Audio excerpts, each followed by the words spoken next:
E hoje nós vamos começar uma ministração, uma série de ministrações com o tema A Fé que Vence o Mundo. A fé que vence o mundo. Mas você vai entender onde é que nós temos que colocar a nossa fé. Primeira, segunda e terceira cartas de João. A primeira carta de João é, na verdade, anônima, mas a segunda e a terceira foram escritas por alguém denominado o presbítero. Agora, a linguagem e o estilo de todas as três obras são idênticos uns aos outros e se assemelham ao Evangelho de João. Sendo assim, a maioria das pessoas imaginam que todas as três foram escritas pelo discípulo amado por Jesus, que poderia ter sido João, o filho de Zebedeu, poderia ter sido um dos 12 apóstolos, ou poderia ter sido outro João entre os primeiros apóstolos de Jesus, conhecido como João o presbítero. Seja qual tenha sido o João, ele está em idade avançada e supervisiona uma rede de comunidades de igrejas nos lares que possivelmente se encontram ao redor da antiga cidade de Éfeso. A partir das pistas contidas no Evangelho e nessas cartas, parece que essas comunidades eram constituídas principalmente por judeus seguidores de Jesus, e que, recentemente, eles tinham passado por uma crise, o que motivou João a escrever essas cartas. Ele menciona que o grupo de pessoas tinha se separado dessas igrejas. Essas pessoas já não reconheciam Jesus como o Messias de Israel ou como o Filho de Deus, e eles estavam instigando hostilidade entre aqueles que permaneceram fiéis às igrejas. Na verdade, esse conflito é abordado na segunda e na terceira carta de João. A segunda carta de João é um aviso para uma igreja no lar específica. Há um grupo de pessoas que negam Jesus. João os chama de enganadores. E eles provavelmente irão procurar validação e apoio nessa comunidade da igreja, e João diz que eles não devem oferecer.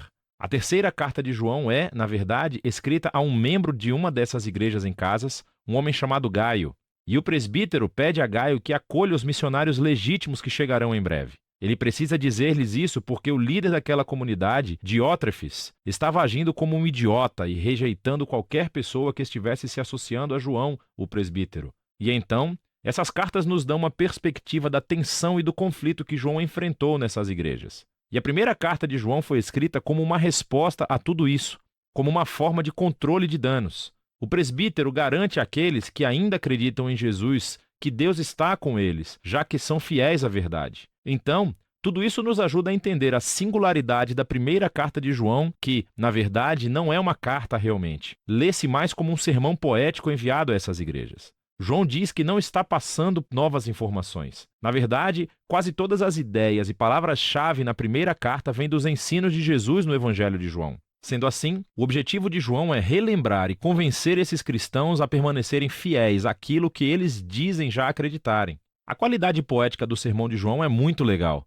Ele não desenvolve suas ideias de uma maneira linear ou lógica. Em vez disso, ele usa uma técnica muito conhecida da antiga retórica chamada amplificação. João tem apenas algumas ideias essenciais sobre a vida, o amor e a verdade que ele deseja transmitir. E ele vai enfatizar essas ideias repetidamente, apresentando em cada momento um ângulo ou foco diferente. Ele usa muitas hipérboles. Ele usa contrastes bem evidentes como imagens simples sobre luz e trevas, amor e ódio, bem e mal. Mas não se engane com a simplicidade da primeira carta de João. Esse trabalho é muito profundo. A primeira carta de João conta com uma introdução e uma conclusão claras.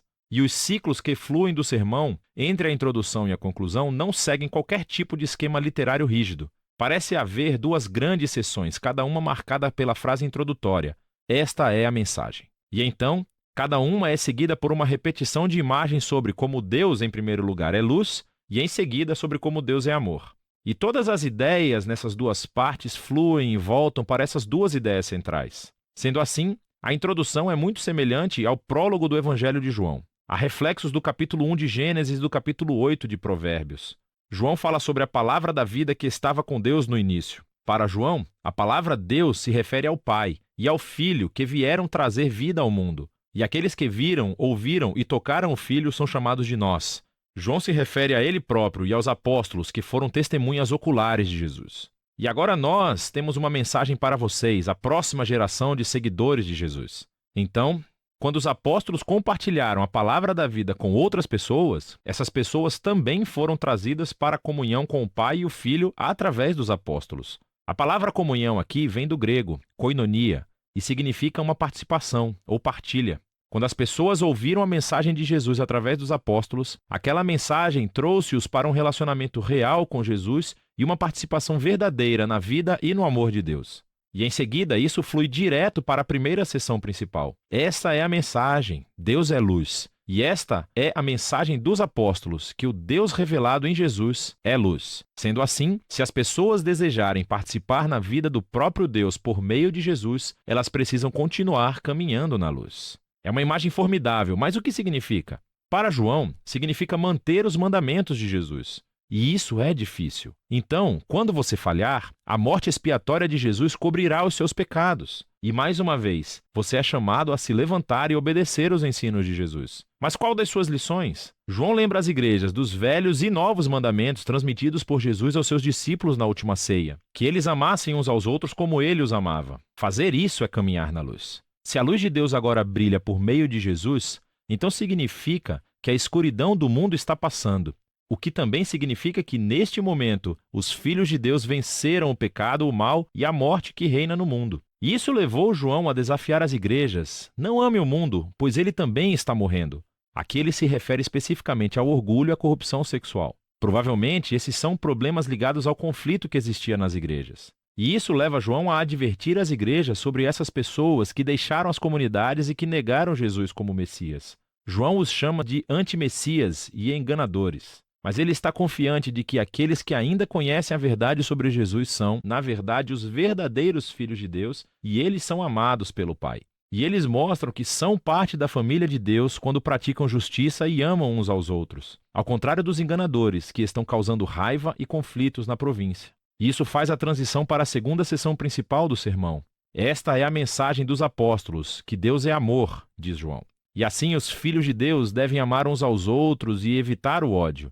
Não sejam como Caim do Gênesis, capítulo 4, diz João. O seu ódio o levou a assassinar o seu irmão. Mas para os cristãos, o amor é definido pela entrega de vida como um sacrifício pelo bem-estar dos outros. E foi isso que Jesus fez. E quando os filhos de Deus confiam no amor de Deus por eles, isso os muda. E então, João avisa-os mais uma vez a respeito dos enganadores. Dessa vez ele os chama de falsos profetas. Quando eles negam que Jesus é o Messias, eles afirmam que estão falando em nome de Deus. Mas João diz que eles devem testar os espíritos. Se alguém diz falar em nome de Deus, mas não focam em Jesus como o Filho crucificado de Deus, eles não estão falando em nome de Deus. Os verdadeiros filhos de Deus centralizam toda a sua vida no Jesus crucificado e ressuscitado, pois é aí onde vemos revelado o verdadeiro coração de Deus. Nós vemos na cruz que Deus é um ser de amor e entrega absoluta.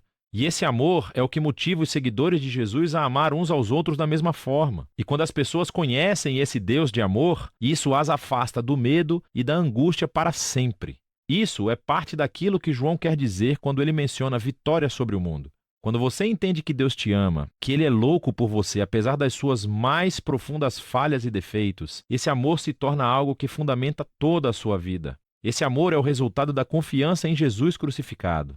Vem por meio da fé no testemunho de Deus a respeito de Jesus dado pelo Espírito e a fé na mensagem dos apóstolos sobre Jesus. E quando o amor de Deus toma posse de você, a vida eterna se revela. É uma vida permeada pela própria presença, vida e amor de Deus. E isso começa agora e continua pela eternidade. E isso conduz João ao auge da conclusão do seu sermão. Ele diz: nós sabemos que o Filho de Deus veio, podemos conhecer aquele que é verdadeiro e estamos naquele que é verdadeiro, em seu Filho Jesus, o Messias. Esse é o Deus verdadeiro e a vida eterna. Agora, caso você esteja confuso ao ouvir essa frase e esteja pensando: espera, quem é aquele que é verdadeiro? Quem é aquele que nos dá a vida verdadeira? É Jesus ou é Deus? E a resposta de João é, obviamente, sim. João não conhece nenhum Deus além de Jesus. E quando ele e os outros apóstolos encontraram Jesus, eles descobriram o Deus que nos ama tão profundamente, que optou por não existir sem seus filhos, apesar de nossas falhas. E esse Deus é tão magnífico, tão inesperado, que as palavras finais de João nos convidam a rejeitar os nossos ídolos, ou seja,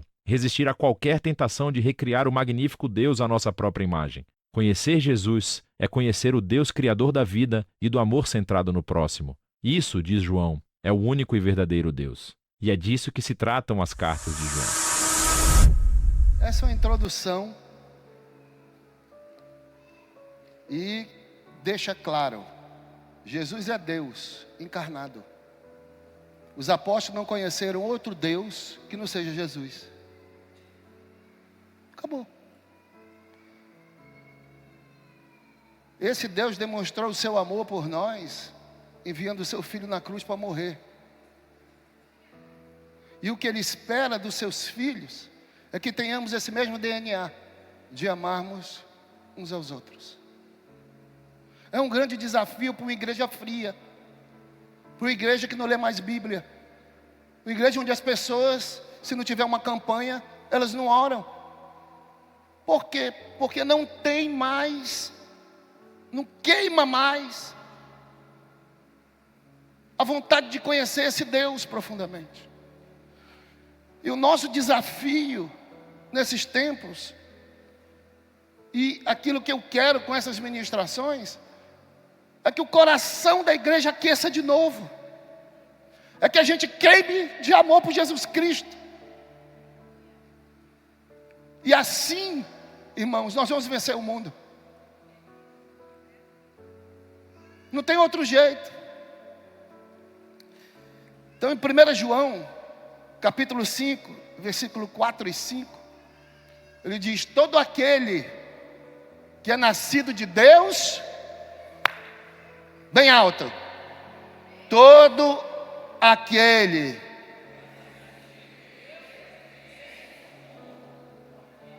Vamos lá repetir, eu quero que você entenda. Vamos lá.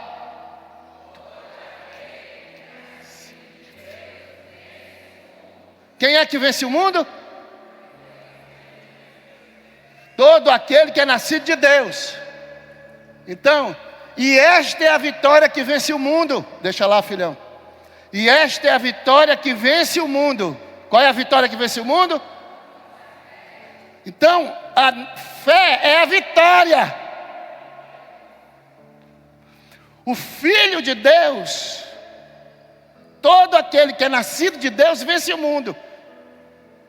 Vence o mundo. Mas a fé é a nossa vitória. Ok? E esta é a vitória que vence o mundo. Olha para o teu irmão que ele está fraco ainda, ele continua fraco espiritualmente. Cutuca ele e diz assim: diz para mim aí, quem é que vence o mundo? Vai lá, quem é que vence o mundo? Repete para mim aí, quem é que vence o mundo? Aquele que nasceu de Deus. E qual é a nossa vitória que vence o mundo? Diz para o teu irmão: eu tenho fé, meu irmão. E você? Então esse é o grande desafio da igreja. Uma igreja que não se abate. Perseguição, meu amigo, meu irmão, minha irmã, é normal, meu querido. Faça o que é correto, que você vai ser perseguido. Agora anda com o mundo que ele gosta de você, ele vai te acoitar. É simples. Aí, quando o mundo persegue um cristão, a igreja se volta contra ele dizendo: está vendo? Por quê? Porque não amam uns aos outros, não entendem o que são. A igreja não entende o que é uma família, a família de Deus. Passe outro versículo, meu filho, 5. Quem é aquele que vence o mundo, senão o que crê que Jesus é o Filho de Deus? É uma pergunta, né? Quem é aquele que vence o mundo, senão o que crê que Jesus é o Filho de Deus? Então, o que vence o mundo é aquele que crê que Jesus Cristo é o Filho de Deus. Muito bem. Nós, e eu tenho dito aqui, para que você entenda que você não está numa igreja passeando, que se você já passou por 10 igrejas, 20 igrejas, 15 igrejas, 10 igrejas, 5 igrejas, não conseguiu ficar em nenhuma, quer dizer que você não entendeu nada ainda. Chegou a hora de você entender, se firmar e servir a Cristo. Porque o problema está em você, não é na igreja. Então, é entender. Tem alguma coisa errada comigo. Tem alguma coisa errada comigo. Eu não consigo me encaixar. Por quê? Porque talvez você esteja querendo que a igreja seja do jeito que você quer. Não adianta, meu filho. A igreja é do jeito que Jesus quer. E aí a gente tem que se adaptar a ser como Ele é e como Ele quer. Quem entendeu? Você entendeu mesmo? Então dê glória a Deus aí. Porque está acontecendo milagre aqui na sua alma hoje. Porque a gente só dá glória a Deus se eu dissesse assim: olha, foi curado agora. Aí a glória a Deus. Não, meu amigo. Deus está curando a tua alma. Está convertendo o teu coração para Ele hoje. Ó, dê glória a Deus, irmão. Então presta atenção. Nós estamos treinando a igreja para a maior conquista de almas que já houve. Eu vou repetir que você não está entendendo. Nós estamos treinando a igreja para a maior conquista de alma que já houve. Aquela igreja primitiva que nós acabamos de estudar sobre ela era poderosa porque eles não amavam a própria vida. Eles queriam salvar almas. Eles queriam ganhar almas para Jesus. E eles se comportavam sempre, em qualquer lugar, para isso acontecer. Então, nós estamos treinando a igreja para a maior conquista de almas que já houve. Estou dizendo para você, Deus está fazendo um rebuliço dentro da sua igreja.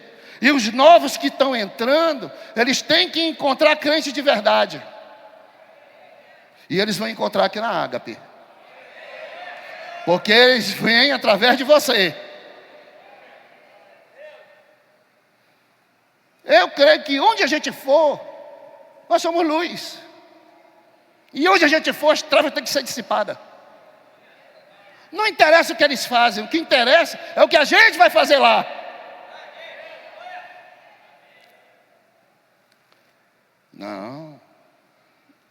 Não pode ir no bar. Você não pode ir no bar para beber, sentar e se embriagar na roda dos escarnecedores. Mas você pode ir lá para evangelizar. Agora, para isso, meu filho, você tem que saber quem é Jesus na tua vida. Porque vão falar mal de ti. Quando eu me converti, tinha 12 pessoas que andavam comigo.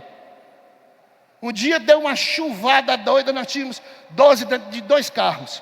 A gente ia sempre lá para, eu já contei aqui, a gente sempre ia lá para a Avenida do Turismo, antigamente não era Avenida do Turismo. Tinha um bordel lá, tinha show, era uma casa de show lá, uma casa de forró bodó. E eu ia evangelizar, tinha uma caixinha aqui, do lado tinha um microfone, botava louvor, uma fita, que era fita cassete, botava aqui, o louvor tocava, quando eu baixava o louvor, e pregação no meio da rua, no meio da avenida, pregando. E os 12 distribuindo panfleto nos carros, na entrada, e eu pregando, Um dia nós fomos, deu um temporal, mas uma chuva, oh Jesus, e não deu para a gente fazer isso. E o pastor Joquitan toda semana me dava um bolo, pastor Joquitan lá da Livraria Cristã, me dava um bolo de panfleto para evangelizar. E aí a gente começava a jejuar lá em casa na quinta-feira, e isso acontecia de quinta para sábado, de sexta para sábado, geralmente. De sábado para domingo, esse evangelismo. E aí, digo, bora embora, irmão Jones. Naquele tempo eu não era pastor, bora embora, irmão Jones, bora embora. Eu digo, bora, meu filho. Aquele negócio. Eu digo, não, Jesus, eu quero evangelizar. Quero falar de ti, eu não posso voltar para cá sem falar de ti. Quando eu vinha dobrando aqui, no núcleo, não sei, aquilo ali, onde tem aquela igreja católica aqui que é redonda, que tem um motel, tem a igreja, aqui, no 15 ali, né? Que tem a igreja adventista. Aí, não tem a curva da igreja católica? Não tem a curva ali? Quem vai para o cruzeiro, ali, bem na esquina tinha um bar. Quando nós víamos de lá, estava o bar lá, ó. Chega, estava... Aí eu dei o sinal e a chuva, olha. Aí eu peguei, dei sinal. Aí o pessoal, irmão Jones, o que nós vamos fazer? Eu digo, nós vamos para o bar, meu amigo. Mas, irmão, de onde Zubal? Eu digo, se tu não quiser, tu fica aí, que comigo era assim. Se tu quiser, tu fica aí, meu amigo, mas eu vou. Não, nós vamos. Eu digo, então bora. Aí, descemos do carro, aí o outro carro parou atrás, dando sinal de alerta, mas uma chuva, daquela chuva de inverno. Aí, desce todo mundo do carro. Eu digo, cadê os panfletos? Todo mundo está aqui. Eu fui lá. Eu digo, como é o negócio aqui? Aí o cara disse, não, é karaokê. Eu digo, eu posso cantar? Ele disse, pode. Eu digo, como é o negócio? Não, só compro uma ficha. Eu digo, me dá a ficha. E fiquei esperando a minha vez. Aí cantou uma bêbada, cantou um bêbado. Aí, porque, não sei o quê. Eu digo, eita, que eu já estou para pedir uma. Já. Aí, que não sei o quê, baralá. E o cara disse, é sua vez. Eu digo, agora, papito. Fui lá, peguei o microfone. Eu digo, eu não quero que saia som aqui não, como é que eu faço? Ele disse, não, pode pegar o microfone aí. Eu peguei o microfone. E eu disse assim para eles, olha, nós somos uma igreja e eu só vim dizer que Jesus ama vocês. E eu quero pedir um grande favor para vocês. Agora não, porque não vai adiantar. Eu já estive aí, você está falando, quem está falando aqui é um ex-bêbado, um ex-drogado, ex-viciado. Por isso eu sei o que vocês sentem. Mas eu quero dizer uma coisa para vocês, com o microfone na mão. Esses irmãos que estão aqui comigo vão distribuir um panfleto. Por favor, não jogue esse panfleto fora, não. Guarde ele, coloque no seu bolso e guarde. Amanhã você lê. Eu quero dizer que nós amamos vocês. E que Jesus ama vocês. E eu quero orar por vocês. Os bêbados tudo de pé. Os prostitutas tudo de pé.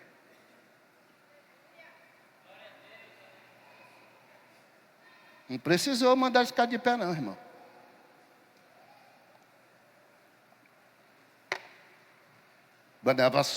Parabás.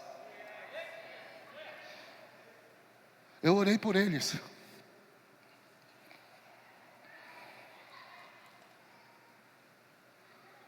No outro dia de manhã eu recebi um telefonema. O empresário que estava lá, ele vendia moto importada. E ele disse, vocês estiveram, porque ficava um número no meu telefone. Em tal lugar, sim, tivemos. Ele disse, a minha mãe ora por mim todos os dias. Eu sou usuário de drogas, sou empresário, bem sucedido. Mas eu não consigo deixar as drogas. Eu digo, onde é que tu estás agora? Ele disse, no mesmo lugar. Eu corri lá no boteco.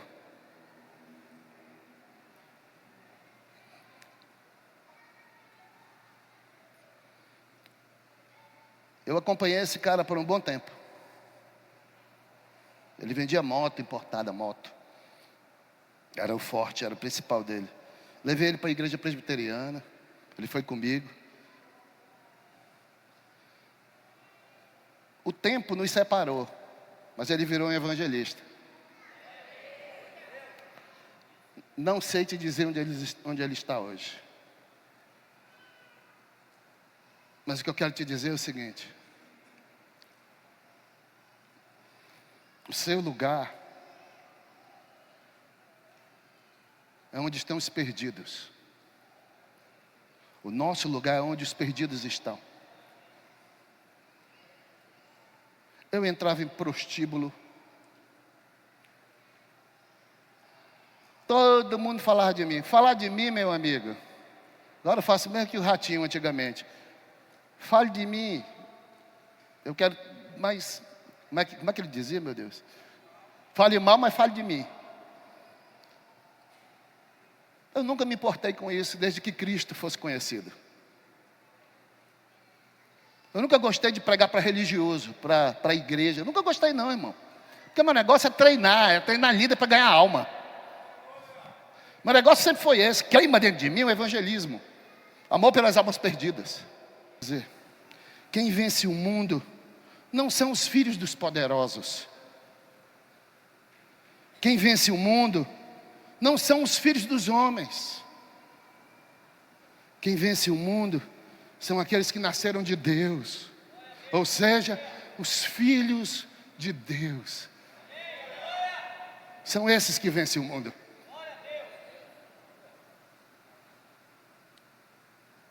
Pressão, tentação, isso é normal, meu amigo. Agora, cristão cair nessas tentações não é normal. Porque está faltando postura, está faltando conhecer Cristo, ter relacionamento com Ele, saber que você é luz, saber que você é sal, saber que é você quem faz a diferença naquele lugar. Para onde você for, meu amigo, não interessa onde seja, prostíbulo, bar, política, meio de corruptos, não interessa. Para onde você for, a luz está indo. Você tem que ir para lá para fazer a diferença. Eu estou disposto. Vocês sabem, eu já recebi profecia. Eu vou pregar na Câmara, eu já preguei. Vou pregar em Assembleia, eu já preguei, já fui lá. Eu vou para Brasília pregar lá um dia. Eu vou para o Senado pregar lá um dia. Eu estou me preparando para isso. Um dia, a igreja Ágape vai ser tão influente que o presidente da república vai ligar para um pastor dessa igreja, se eu já tiver ido embora, para dizer: eu queria um conselho seu. Porque vocês são nossos amigos. Não é amigo do mundo. Quem está entendendo aqui?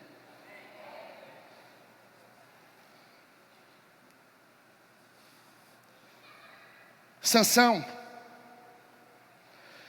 pecou, mas a sua regeneração foi impossível.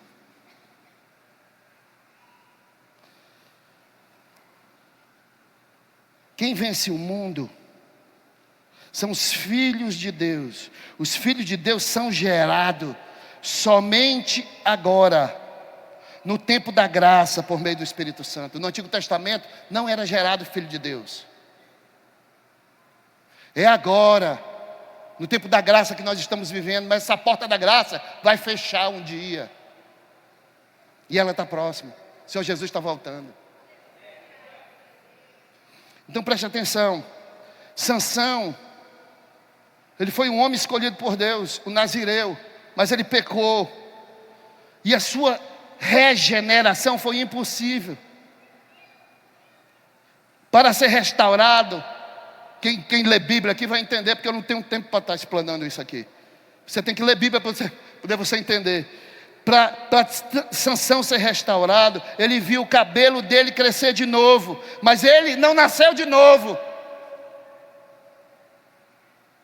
Ele continuava a ser o velho homem, arrependido, mas o velho homem não nascido de novo. Ele teve que morrer para não cometer os mesmos e antigos pecados. Ele morreu junto com os filisteus.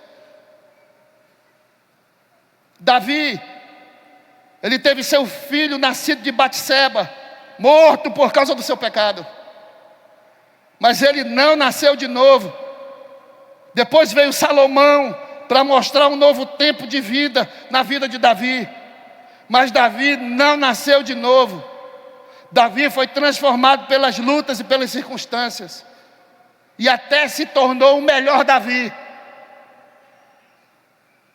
Contudo, Davi não nasceu de novo. Ele foi um homem contrito no final da sua vida, adorador, creu nas promessas feitas para sua família, mas ele ainda era um velho homem. Adão gerou Caim e Abel. Abel morreu, mas Caim continuou sendo velho homem, e a sua geração foi igual a ele. Sete foi um homem bom, mas a sua geração se corrompeu. Sempre que Deus queria começar tudo de novo, Ele fazia nascer uma nova geração. Alguém sempre teria que nascer para Deus fazer tudo de novo, sem falar no tempo da espera, que tinha que esperar. Hoje, se Deus quer mudar a vida de um homem, Ele não nasce, Ele não faz nascer uma nova geração.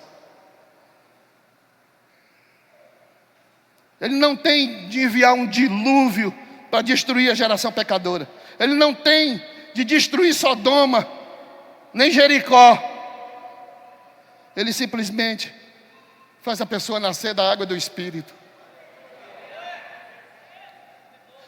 É isso que precisa acontecer. Pessoas precisam nascer de novo da água e do Espírito e se tornarem verdadeiros filhos de Deus. São esses que vencem o mundo. São os que creem que Jesus Cristo é o Filho de Deus. São esses que vencem o mundo. Igreja do Senhor Jesus.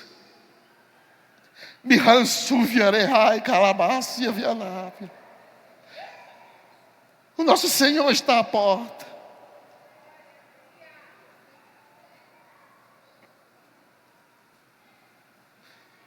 Não é religião, não é falsa santidade, não é luta contra o pecado, é simplesmente ser quem nós somos, é simplesmente tomar posse de quem nós somos, filho de Deus. Isso é um privilégio, isso não é perda, isso não é dano, e eu compreendi isso muito cedo. Por isso podiam levar loja, podiam levar carros, e ainda podem. Eu não vivo por causa disso, eu vivo por causa do meu Senhor. Eu compreendi isso muito cedo.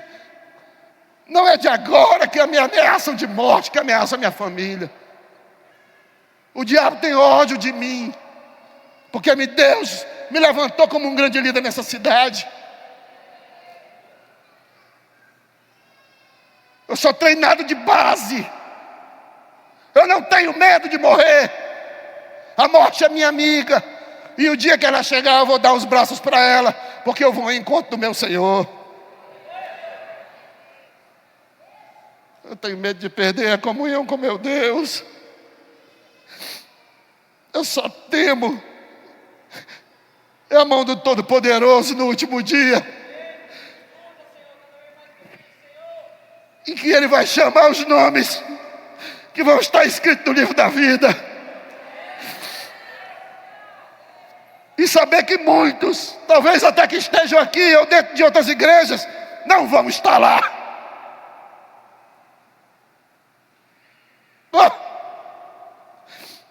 Está na hora, irmãos, a gente se voltar para Cristo. Não é para célula, não é para não sei o quê, não é o trabalho em si, é para Jesus. Porque se você amar Jesus, meu amigo, você vai para qualquer lugar, você faz qualquer coisa para Ele.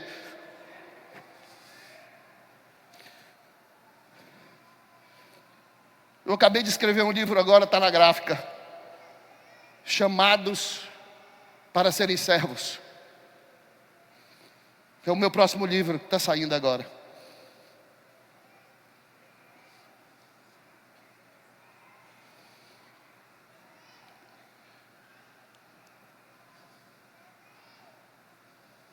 Quando o Espírito Santo nasce no nosso espírito, nós nascemos de novo. Um novo homem é gerado por causa do seu nascimento em nós. Nosso espírito vive. O novo nascimento é a vinda do Espírito Santo. O mesmo que gerou a Cristo é o que gera o novo homem e passa a habitar no espírito do homem, dentro do nosso espírito. Agora, esse homem nascido de novo, ele tem a capacidade de crer em Jesus, de viver por Ele e morrer por Ele. A causa dele é Cristo. O seu viver é Cristo. O seu morrer é Cristo. O seu comer é Cristo. O seu ganhar dinheiro é Cristo. A sua família é Cristo. Seu casamento é Cristo. ele passa a crer em Cristo. Oh, igreja do Senhor, filhos amados, assim que nos chama João, filhinhos.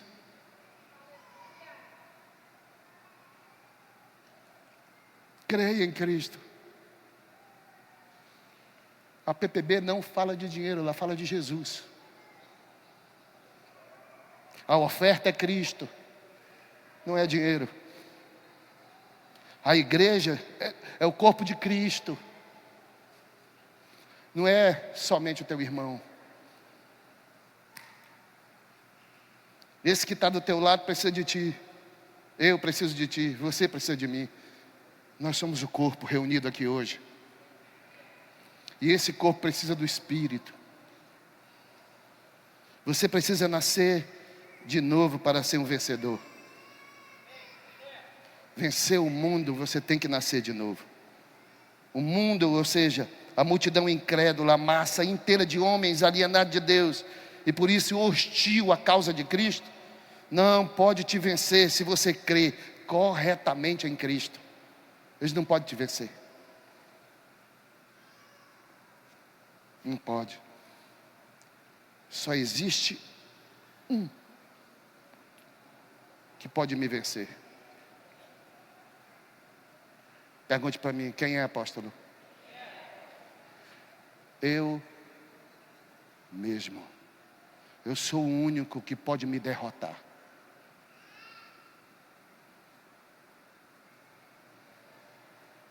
Se eu me entregar, ninguém pode fazer nada por mim.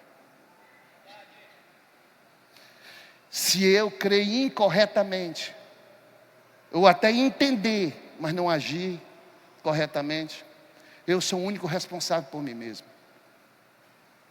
A salvação é individual, meu amigo. E mantê-la também é individual. Você não depende de pastor, de supervisor, de apóstolo, para ter vida de oração, de leitura da palavra e comunhão com Deus. A responsabilidade é sua. Dos nascidos de Deus. Porque os não nascidos, eles são hostis. Eles não querem saber. Eles estão em outra massa. Quem entendeu? Quantos são aqueles que entenderam a palavra de Deus e entenderam, eu preciso nascer de novo? Quantos são esses que o Espírito Santo falou com você, que quer vir para habitar dentro de você? O convite é esse hoje. É você se levantar do seu lugar, vir para cá para dizer, eu preciso e quero Jesus. Espírito Santo, vem habitar em mim. Você pode sair do seu lugar e vir aqui, em nome de Jesus. Pode sair do seu lugar. Eu quero entregar minha vida para Jesus hoje.